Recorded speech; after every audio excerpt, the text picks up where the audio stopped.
On today's episode of Hustle and Pro, we are talking to Mike Leary. Welcome, Mike. Thanks for joining us. Thank you. Glad to be here.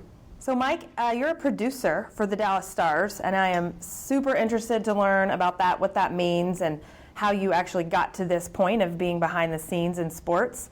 First, let's get to know you with a couple quick hits. Who's your favorite all-time athlete? It's got to be Tom Brady. Parents are born and raised in Boston, so we're big Patriots, Red Sox, Celtics, and Bruins fans. So, yeah. Okay. Who's your favorite all-time team, if you can pick one of those? My father would be happy if I said probably the Red Sox, because that's the favorite of the four. Yeah. Okay. What about you, or what's second?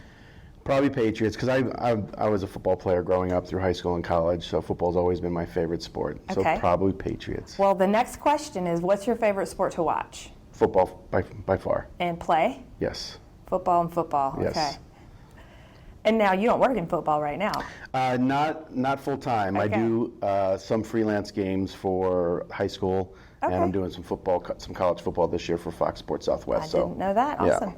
Last quick hits question. What's the farthest distance you've traveled to either, I guess, work in sports, watch sports, play sports, anything sports related travel? Just within the U.S., nothing else. Actually, that's not true. I've been to Vancouver, obviously, Toronto, Calgary, Edmonton, when we're in the NHL season. That's probably the furthest. Yeah, you say obviously because of hockey, so Yeah. lots of Canadian travel. Yeah. So the sports that you work in now, it's hockey and baseball primarily. Mm-hmm. But I want to go backwards a little bit and sort of learn, growing up, like what were your childhood sports that you played and were into the most growing up? Yeah, it was all football in my house. I tried out for basketball and baseball, and for one reason or another didn't go that direction, but started playing when I was 8 years old. My dad was a big football guy, so he got both my brother and I in at early ages. Played Pee Wee all the way through high school, and then I was lucky enough to go to Central Connecticut State, which had a great TV program. One of the bigger reasons why I went there, but the other reason was to play football. You played there? Yeah. What position? Wide receiver, punt returner, kick returner. Oh. Yep. And you were in Connecticut in school, Mm-hmm. and then now you're new to Frisco. Correct. Been Newish, here a couple years. almost 3 years. Okay. Yep. So where were you, or were you in the Chicago area before that? Yes, so just going all the way back, I'm an Army brat. So I was born in Japan. I've lived in Germany for a year and a half. I spent most of my younger years in Fort Bragg, North Carolina, and then ultimately moved to Connecticut to live with my grandparents because my dad was still moving around, and it was just a great neighborhood, great kids, great schools, and they wanted the best for me, so they sent me to live with my grandparents. So I settled in nicely there. I made varsity as a freshman, and we ended up winning the state championship my senior year, which was great. And but I knew, football was going to be something I hoped to continue doing. Mm-hmm. But I learned pretty early on that I wanted to be in television. As in high school early on, or? Yeah, so my grandfather was an engineer and a master control operator at the local CBS affiliate in Hartford, Connecticut. And I used to go to his work all the time, and I just thought it was the coolest thing. And so I got the TV bug real early. I was probably 12, maybe. Oh, wow. 13, yeah. And so when I was seeing that, in the high schools when they have plays and assemblies, well, they usually film them. Well, I asked if I could do that, and that became my job. So you were getting experience early on. Correct. Behind the camera. Correct. And then in college, that's what you studied and Correct. learned how to do. Yep, communication major, video production and programming. So then you knew, while you were doing that, you knew it would be sports that you would want to go into. I didn't know, I wanted sports, but I knew kind of the idea. You usually start in news, you start in that platform first, and then you kind of spawn from there. So it's interesting, my first internship, the first day I was there, was at the TV station that my grandfather worked at. So when I went in, it was like 4:30, so they had the 5 o'clock news coming on. So the guy I was interning for, Dan Lafferty, sat me down in the control room. He said, just hang out in here, just kind of watch how things sort of develop before the 5 o'clock show starts. So I sat in there, just was kind of listening and observing the TD, the audio guys, the Chiron operator. And then about 5 minutes before, the producer and director storm in, it was so quiet in there before, but they storm in. They're like, all right, we've got a 5-alarm fire in Burlington, and all the action. oh, it was crazy. So the first, like, pages 1 through 10 are now dead. We're now, going breaking news, and I was overwhelmed and like just so focused on how both of them came in, and everybody was listening to them and ready to march at every beat that they were ready for. So that really hooked me. Like I liked TV before, but that moment probably really hooked me. When you saw it firsthand. When I saw it firsthand, Yeah. because I've always been if it was 3rd and 15, like I wanted them to call my play. In high school and before then, if there was a school project, I always wanted to be the leader. So this really fits me. I've always loved pressure. I feel like for the most part I've handled it well. Because this seems like a job that is very like stressful, you said, very moving crazy. fast, Yes. super fast paced. Correct. Things change. You have to be on it all Right. the time, right? Right. Yeah. So tell me, let's fast forward to now then. Yeah. Tell me, what is the typical day look like for you as a producer for the Dallas Stars when you're producing a game? Yeah, it generally starts, when we're looking ahead to games, there's certain elements that we do in our shows that take a week of prep, whether it's a big tease, which is the first thing you see off the top of the show. It's a big written script, it's animations, it's video, it's great music, and that's how we start our show before we come on camera, and we give you, we know you're tuning in to see your Dallas Stars and you love your Dallas Stars. Our job in our open is to give you a hook, what to look for, what storylines are going on, what to watch for. And Daryl Ray, our color analyst, is one of the best in the country. Love him. He's so good. So our day starts generally a week before if we're trying to get this big produced tease. Otherwise, we do these day of teases. But the night before, all my research, write whatever scripts I need, check all the emails from marketing and sales, make sure we have all those elements together. I put them into a format that I use. And then in the morning, go to morning skate. I sit with Razor and Josh. And at that point, after morning skate and after the guys have talked to the coaches and some of the players, we'll formulate an open or storylines in game of things that we know we want to get to. Every game is the game, and we're there to cover the game. It's anything we can do on top of that to enhance your experience in watching it, and or for the fans that aren't at the game, how do we bring the excitement of what's going on in that bowl to them at home? So it's, as we're formulating an open and storylines, we're keeping all those things sort of in mind. But the game is the game. We're going to cover the game, but it's what we can bring outside of that: stats, flashbacks, storylines, whatever, fun, whatever it is. Yeah. So, updates on player injuries, who's playing, who's not, correct, why, all that stuff. Yeah, all the right, all the big history of stories. the opponent. Sure, Yeah. exactly. So once morning skate's done, so once we have sort of come up with all the ideas, Razor and Josh then go home. They're doing press, they're doing whatever they're doing, getting ready for the show that night. I go straight to the truck. I'm usually the first person there. Our crew usually shows up about 6 hours before the game, so I'm there about 7.5 hours before in the truck, just kind of getting ready, getting all my formats printed, so when everybody walks in, I can hand them the sheets and say, go build, make these things, these elements that we have. How many make them people pretty. are we talking about that's on your crew that's there 6 hours ahead? Yeah, it's about 25 to 30 between camera people, graphics people, audio people, stage managers, utilities, the head engineers, replay operators. It's a lot of people. They all have to know exactly the plan.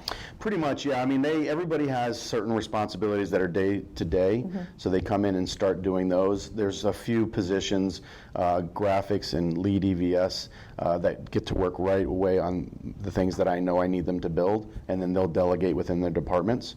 So that's why it's great to be able to hand the format off as soon as they walk in, because 6 hours, we do it. It's not a lot of time to get ready for a game, but it's enough time, but you have to be organized.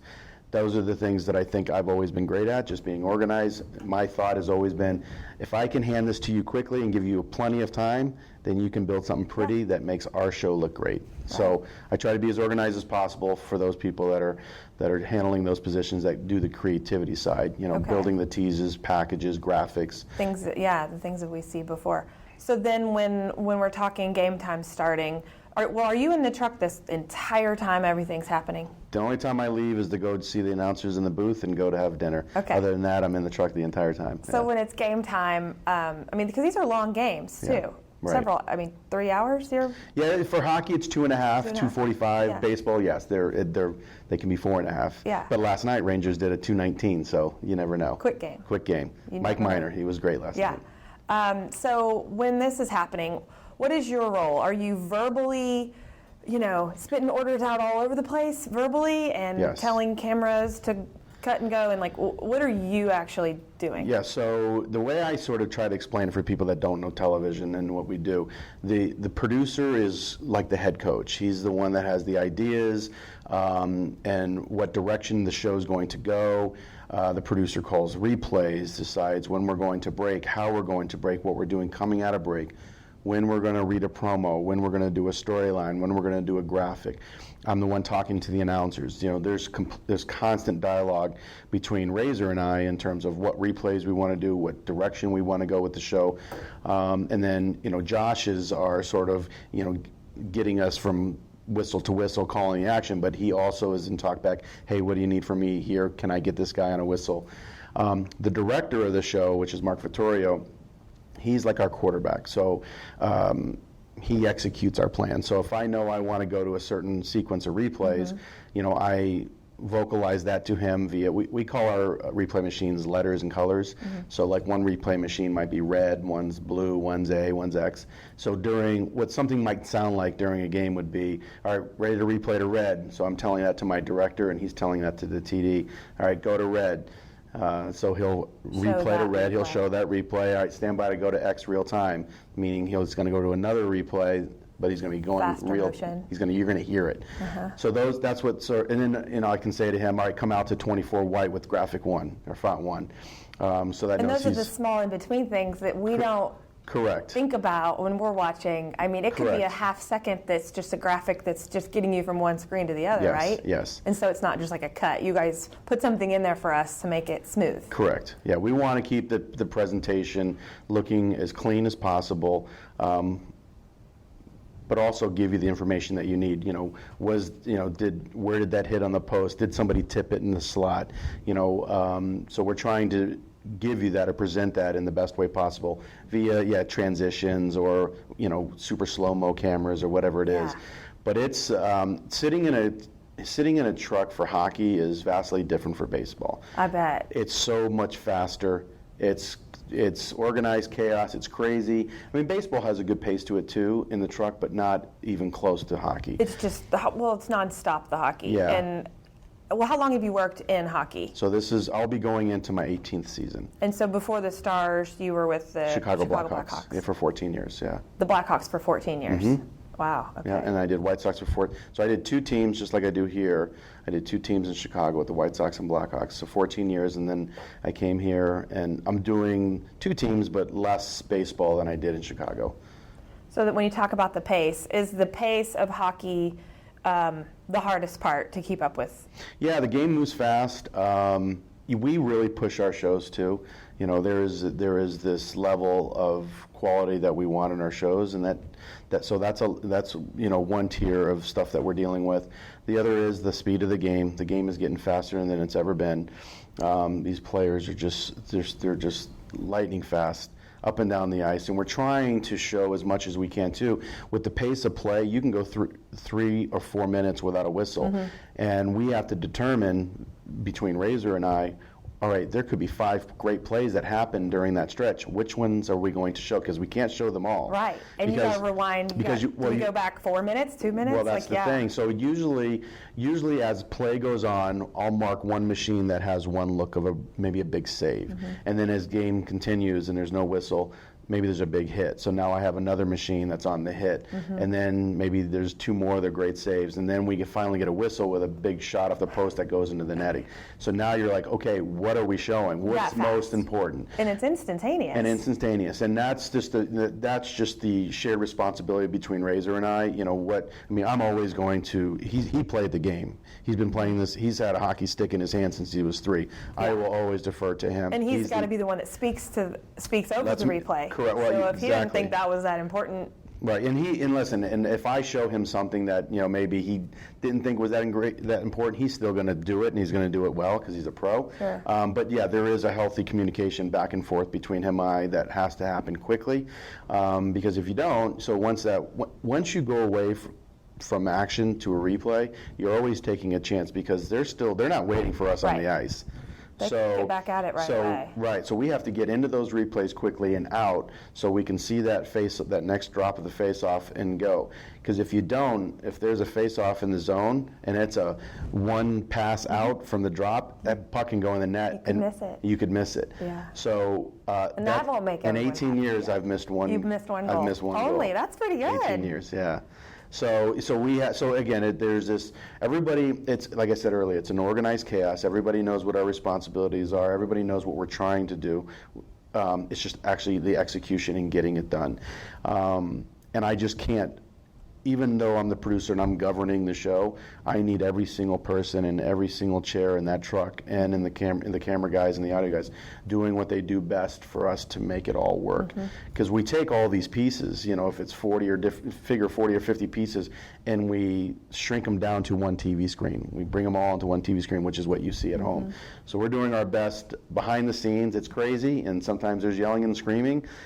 Sometimes it's just, we're as excited as the action is on the ice, so we're cheering when there's a great chance, when Rope Hintz comes down the wing, and, we're on the edge of our seats just like fans are. So that's some of the real cool parts about this job. Yeah, well, we're cheering on the other side of the TV, watching. Correct. Yes. Yeah, there's cheering sometimes going on in the truck as well. So have you... I don't know my math here, and I don't know the Chicago Blackhawks very well. Have you been in with a team that's won a Stanley Cup? I was there for all three. Okay. Yes. When was that? Sorry. The first one was in 10. Okay. It was 2010, 11, 13, I think. So when those teams do well, make the playoffs, keep playing and go, are you still doing that, or does that cut to a different team? So the way the TV contract is with the national rights holders, we only do the first round. When I first started doing this, we used to do the first 2 rounds. And then when NBC came in, now the regionals only can do the first round. We'll see when the new contract comes up. I think it's up in like 2 years with NBC, what happens after that. So right now I can still produce playoff hockey in the first round, which is fantastic, which goes to an absolute another level for any hockey fan that loves the game. They know that it just goes to another level. After that, though, no, I move over. That's when I move over to baseball. Okay. I get why they have to, or why they want to have different crews come on when it's in the deep rounds, but as a local fan, we hate when it all changes. Of course. The voices change, we're like, wait, where's Razor? You miss what you're used to watching. Right. Turn on the radio, turn your volume down on your TV, at least you'll get some of that, but it's just going to feel and look different, and that's so I was talking to a gentleman the other day just about the differences between doing national television and regional, because I've done both. There's a great feeling about regional television. Like, yes, I would love maybe to have the opportunity to do all national broadcasts. That would be probably a goal. But there's a great feeling about doing regional television and really getting to embrace your team and everything about your team. We look at ourselves as equally as important as we travel on the with the charter, because we have this great responsibility to the fans to present them their team. But it's just you're a real fan of these guys, because you see what they go through, you see what hours of the morning they get in, you see when we go from a night game to a day game, and these guys getting on the plane and they limp, and then yet they're playing the next day. Amazing. I mean, so you become a real big fan of these guys and what they do. I mean, you see what they do on the ice, but what you don't see is behind the scenes. And I'm truly amazed as a former athlete, not at this level, but as a former athlete, to see what these guys put themselves through every night and every day is amazing. It is, I bet. Yeah. So it's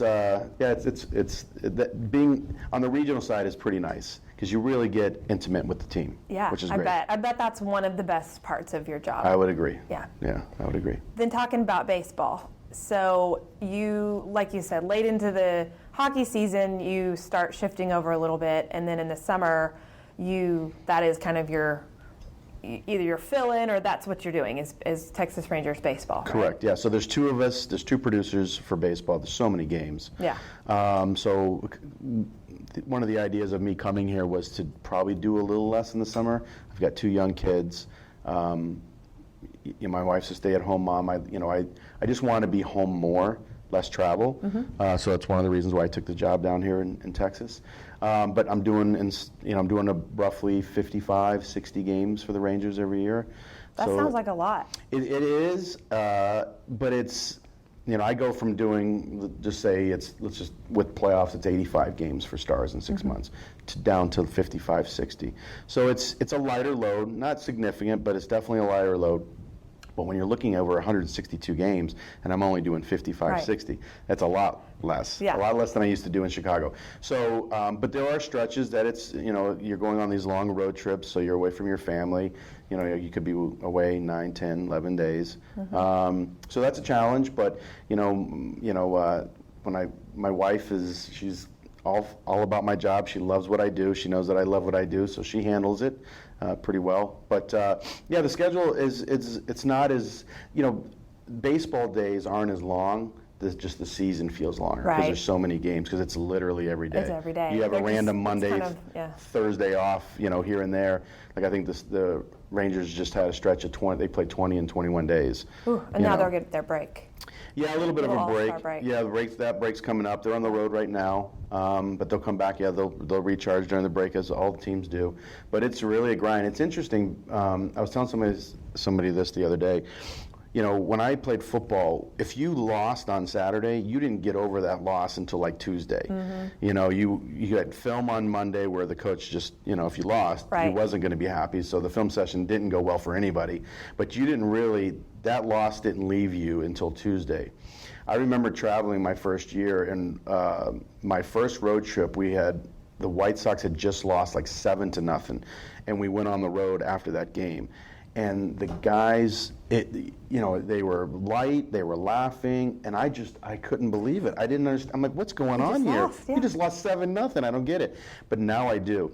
You can't go through a season doing the highs and lows through a baseball season, 162 games. You just can't do it. Yeah. You have to take that game for what it is, learn from it, and move on. You have a short memory. Because there's no way you'd be mentally exhausted by June. Right. So and I with get baseball, you can have the same opponent 2 nights in a row, and it's completely different outcomes based on your pitching staff or whatever it is. Who knows? Sometimes you don't even know the factors that cause a hitter to hit one night or whatever.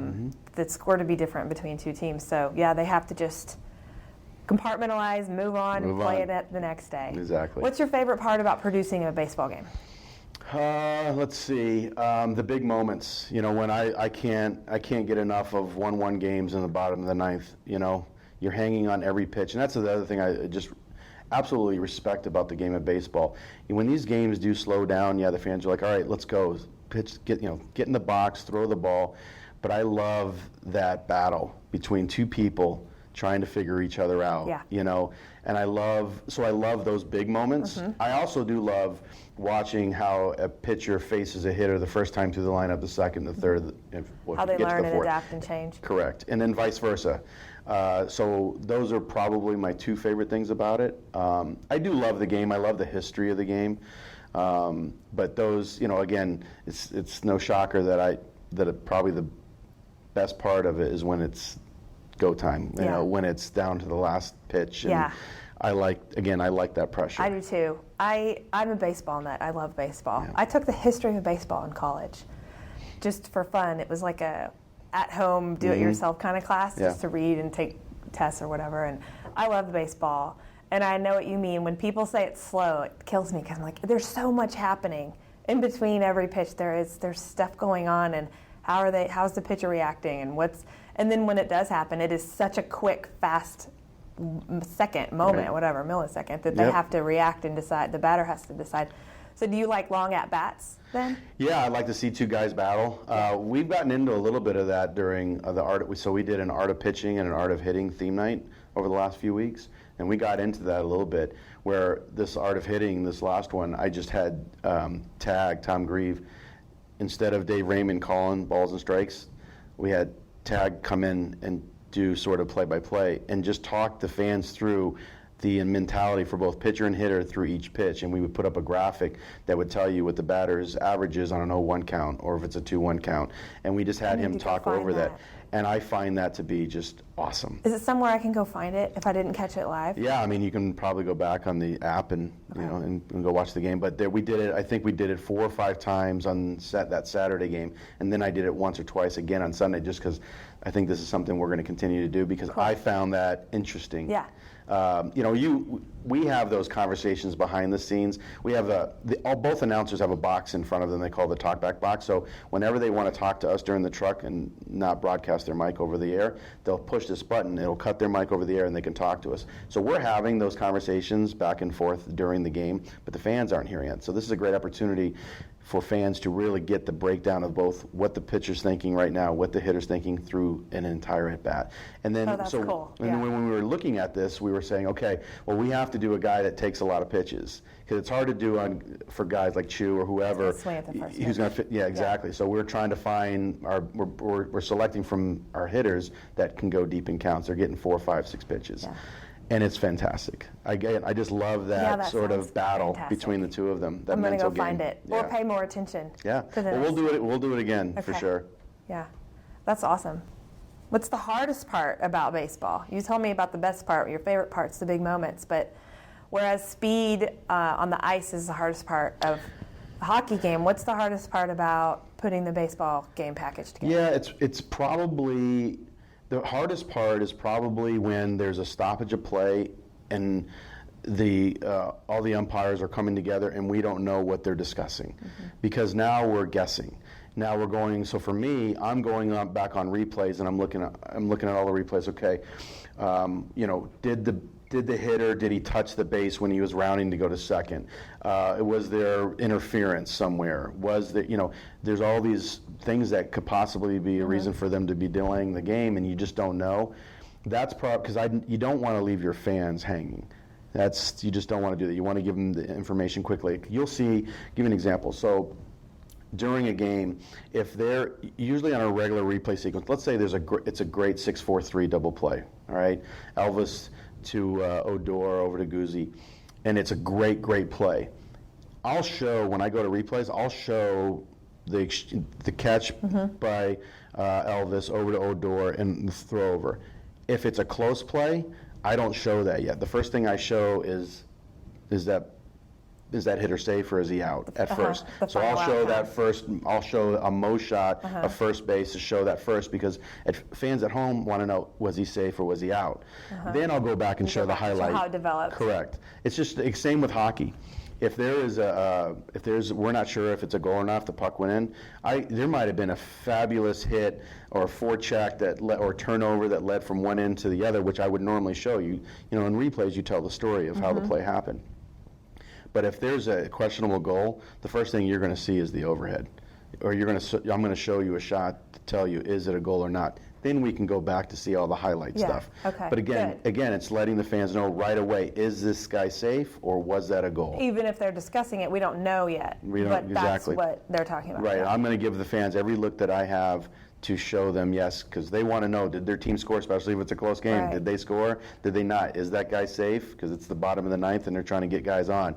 So I want to show them that piece of information first. We can always go back and show the highlight play that the guy, made before him, or if it's a turnover, whatever it is, we can always go back to show that. But this means more now than those things. That's so cool. Yeah. Is what's being shown in the stadium a completely different feed of everything than what people see at home, right? Yes, they have. A replay situation. Correct. There is the in-house presentation has their own crew. They have their own cameras. They do share some of our cameras, and so they get some of the same looks that we have. Okay. So there will be similar looks that you see in the Jumbotron and that we see and you'll see at home, but we don't work in conjunction with each other. Do the cameras that the umpires see to make a decision, is that a separate camera crew, or do they also get to use your camera? So they're looking at, Major League Baseball has both, they call them dirty program feeds. That's the home and visitor, because there's a home and visitor show at every ballpark. So they're seeing our replays. They do have access to cameras individually that are in the ballpark. and they have all our cameras individually. So they're seeing, they have they have everything that's available, and they're basing their decision off of that stuff. Okay. So, but it's our responsibility my responsibility first is to our fans. Yes, it's probably equal to the responsibility of to Major League Baseball, but they have their stuff. They have their stuff as well. Yeah. But my responsibility is to our fans and to get them the information as quickly and accurately as possible. And do you use any, so if it's a replay and it's definitely going to get overturned because that guy's foot's off the bag question. or whatever. I know where this is going. Right? I mean, who knows how you're going to answer, but do you hold off on showing us that because it's going to disappoint us if we don't get that call? Okay. Or do you let us see it, right? It's a topic that's we've all talked about for decades. Yeah. One of the first conversations I have with I Have New Talent is something like this. We will always show, good or bad, the replays. Okay. If a player makes a bad play, I don't show it multiple times, but I will show it.